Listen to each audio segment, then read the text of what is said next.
IIM Bangalore BSc data science এবং ইকোনমিক্সের জন্য 4 বছরে 34 লক্ষ টাকা নিচ্ছে, মাত্র 80টি আসন, অসংরক্ষিত 24, 2 লক্ষের বেশি ছেলে মেয়ে আজ পরীক্ষা দিচ্ছে। সবচেয়ে কম কলকাতা থেকে যেটুকু খবর পাচ্ছি। এর কারণ পৃথিবী পাল্টাচ্ছে, স্ট্যাটিস্টিক্স, অঙ্ক, ইকোনমি আগামী দিনের পেট্রোল যা পৃথিবীকে চালাবে।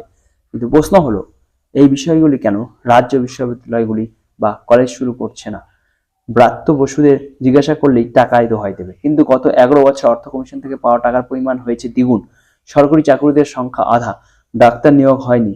তাহলে গেল কোথায় আমাদের এই টাকা? এই বছর কয়েক লক্ষ অনার্স আসন খালি ছিল, কারণ ছেলেমেয়েরা পড়তে চাইছে না পদার্থবিদ্যা বা রসায়ন। আজকের ছেলেমেয়ে যদি আইআইটিতে মেকানিক্যাল, ইলেকট্রনিক্স না পড়ে ইকোনমিক্স, ডাটা সায়েন্স পড়ে, তাহলে পদার্থবিদ্যা পড়বে কেন?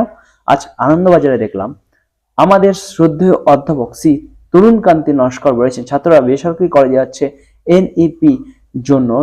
এনইপি তো আমাদের কয়েক লক্ষ আসন তুলে দেয়নি। কলেজ বিশ্ববিদ্যালয়ের শিক্ষকরা যদি চিরকুরে অস্থায়ীভাবে চাকরি পায় 20,000 টাকায়, আপনি শিক্ষায় কেন্দ্রীয়করণ দোষ দেবেন স্যার? বহু আসন খালি, 80% নিয়োগ বন্ধ। এখানে রাজ্যের রাজস্ব বাড়ছে 5 গুণ গত 14 বছরে। শুধু কেন্দ্রকে দোষ দেবে? বহু কলেজে ইকোনমিক্স এবং স্ট্যাটিস্টিক্স পড়ানো হয়, কিন্তু ধান্দাবাজ, অসৎ, অযোগ্য বিশ্ববিদ্যালয় এক্সিকিউটিভ কাউন্সিলের সদস্যরা সিলেবাস পরিবর্তন ও ভালো শিক্ষক আনার পক্ষে বাধা। তাদের কাজ ব্রাত্য বসুকে তোড়া তুলে দেওয়া। অমরাবতীতে যেমন চন্দ্রবাবু কম্পিউটিং নগরী বানাচ্ছেন প্রায় বিনা পয়সায়, সেই জিনিস আমরা বানাতে পারি শ্যামপুর, হলদিয়া, নয়াজার বা সাগরে, খুব কম খরচে, মাত্র 4 থেকে 5 বছরে। শুধু কোচবিহার থেকে সাগর কয়েক হাজার সেনা। বিশ্বের মানচিত্রে শুধু পশ্চিমবঙ্গ, যা উত্তর ভারত ও উত্তরপুরের গুরুত্ব। তবে হ্যাঁ, ব্রাত্য বসু বা সুরঞ্জন দাসের মতো অযোগ্য লোকজন দিয়ে হবে না।